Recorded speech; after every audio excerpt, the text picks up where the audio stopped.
Hello movie एचर्स, welcome back to our channel. तो आज हम शुरू करने जा रहे हैं एक नई एनिमे सीरीज जिसका नाम है काप रिबॉर्न। तो सीरीज शुरू करने से पहले अगर आप इस चैनल पर नए हो तो चैनल को जल्दी से सब्सक्राइब कर लो और बेल आइकन भी दबा देना ताकि आपको हमारे चैनल की लेटेस्ट वीडियोस की अपडेट्स मिलती रहे। तो चलिए शुरू करते हैं बिना किसी देरी के।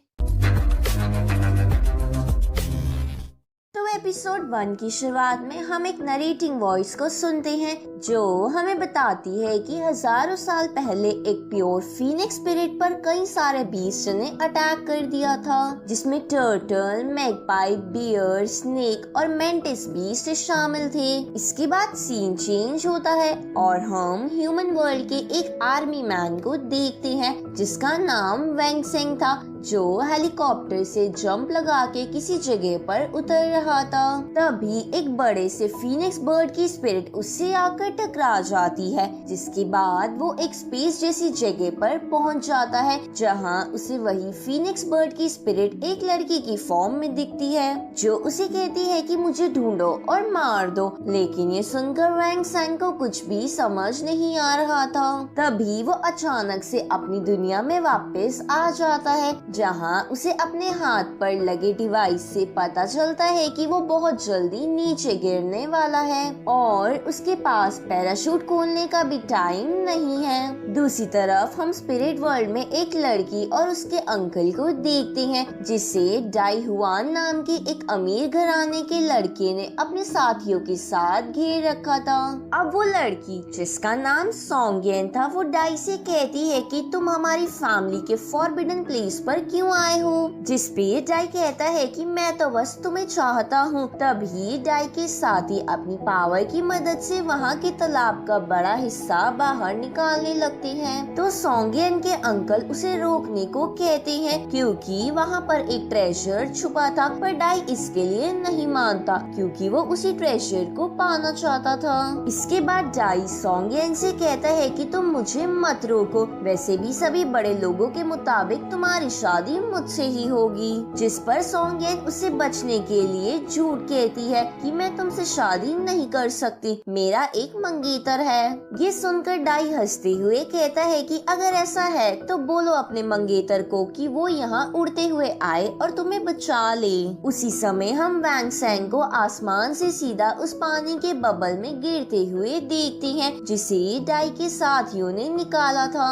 अब जैसे ही वैंग सेंग उस बबल में गिरता है तो उस बबल की सारी मछलियाँ एक दूसरे को खाने लगती हैं और एक मछली वैंग सेंग को उस बबल से बाहर ढकेल देती है। अब वैंग सेंग उन सबको देखकर सोचता है कि ये मैं कहाँ आ गया, कहीं यहाँ शूटिंग तो नहीं चल रही। तभी सोंगयेन अच्छा मौका पाकर डाई को कहती है कि यही मेरा मंगेतर है क्योंकि वो डाई से पीछा छुड़ाना चाहती थी। उसी वक्त वो सब उस बड़े से बबल में देखते हैं जिसके अंदर एक 9 स्टार स्पिरिट थी। तो ये देखकर डाई अपने साथियों से कहकर उसे कैद करवा लेता है। इसके बाद वो अपने कुछ साथियों को स्पिरिट के साथ घर भेज देता है और वैंग सेंग को देखकर कहता है कि तुम बड़े गंदे दिख रहे हो, साथ ही तुमने अच्छे कपड़े भी नहीं पहन रखे, इसका मतलब तुम जरूर एक बारबेरियन होंगे जो जंगलियों की तरह खाने के लिए इधर उधर घूमते रहते हैं। जिसपे वैंग सेंग कुछ नहीं कहता। तो डाई अपनी लॉयन स्पिरिट की मदद से उसे मारने के लिए आगे बढ़ता है, लेकिन उससे पहले ही वैंग सेंग अपनी गन निकालकर उसे शूट कर देता है, जिसकी वजह से वो वहीं मर जाता है क्योंकि स्पिरिट वर्ल्ड के लोग ह्यूमंस ही थे, बस उनके पास एडिशनल एक स्पिरिट पावर थी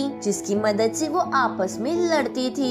अब ये देखकर सोंगयेन के अंकल भी उन सैनिकों पर हमला कर देते हैं, जिसके बाद सोंगयेन और उसके अंकल तलवार से और वैंग सेंग अपनी गन से मिलकर सबको मार देता है। इसके बाद वैंग सेंग उन दोनों से पूछता है कि ये दोनों क्या चाहते थे, जिस पर सोंगयेन बोलती है कि ये डाई फैमिली के राजघराने का यंग लॉर्ड था जो फोर्सली मुझसे शादी करना चाहता था, लेकिन अब तुमने इसको मार दिया। ये सुनकर वैंग सेंग बोलता है कि तुमने शादी के लिए मना क्यों नहीं किया। तो सोंगयेन कहती है कि मैं अकेले इसका सामना नहीं कर सकती थी। साथ ही वो वैंग सेंग को रूडली एक बारबेरियन समझकर वापस जंगलों में जाने को कहती है, पर वैंग सेंग इस बात को इग्नोर करके अपनी सिक्योरिटी के लिए मरे हुए लोगों से अपनी जरूरत का सामान लेने लगता है। इधर सोंगयन के अंकल उसे कहते हैं कि इसने तुम्हारी जान बचाई है तो तुम्हें इससे अच्छे से बात करनी चाहिए।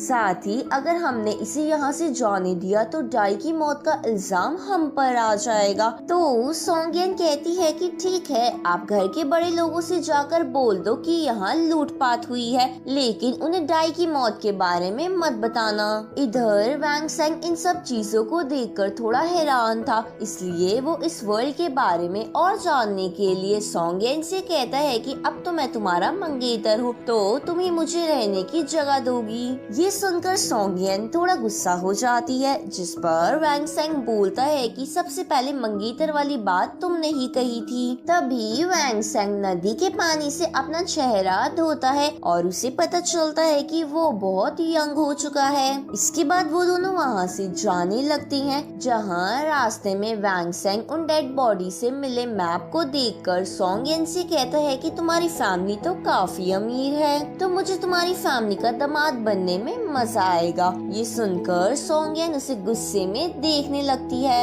तो वैंग सेंग टॉपिक चेंज करने के लिए मैप के एक अननोन प्लेस के बारे में पूछता है, जिसका नाम डेस्परेट लैंड था। आगे सोंगयन वैंग सेंग को अपने घर के अंदर ले जाने लगती है, लेकिन उसे हाउसकीपर रोककर कहता है कि आप एक बारबेरियन को अंदर कैसे ले जा सकती हो, जिस पर सोंगयन कहती है कि ये मेरा मंगेतर है, जिसे सुनकर वो हाउसकीपर इसके लिए और मना करता है, लेकिन सोंगयन उसे डांटकर अंदर चली जाती है। साथ ही वैंग सेंग भी उन मरे लोगों की एक खास तलवार उस हाउसकीपर को दे देता है, जिसकी वजह से वो भी खुश हो जाता है और उसे अंदर जाने देता है। इसके बाद हम सोंगयन की फैमिली के ब्रांच लीडर को देखते हैं, जिसे एक नौकर आकर इन सब घटना के बारे में बता देता है। तो वो बंदा कहता है कि ये बिल्कुल ठीक हुआ, वैसे भी सोंगयन उस गवार के साथ नहीं रह सकती थी। वो बंदा ऐसा इसलिए कहता है क्योंकि वो भी सोंगयन से प्यार करता था। तभी वो नौकर उसे सोंगयन के मंगेतर के बारे में बताता है, जिसे सुनकर वो हैरान हो जाता है।